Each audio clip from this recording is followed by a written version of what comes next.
حكمة ربانية جميلة عيش بيها، بتقول: عطاؤه عطاء ومنعه عطاء، ويعطي حين يمنع أكثر مما يعطي حين يعطي، لأنه أكرم الأكرمين ولأنه لا يبخل على عباده، فكله عطاء.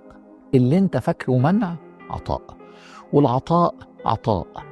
هو أكرم الأكرمين، يمنع منك سنين طويلة وانت زعلان وبتبكي، وأحيانا تقول له: ليه يا رب اتأخر؟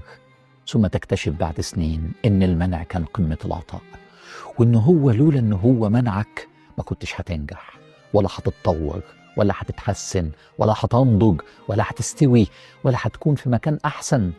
تاني، عطاؤه عطاء ومنعه عطاء، ويعطي حين يمنع أكثر مما يعطي حين يعطي. هو عالم الغيب وانت مش شايف، انت اخرك شايف مترين 3 قدامك، لكن ايه اللي ورا الحيطة انت مش شايف.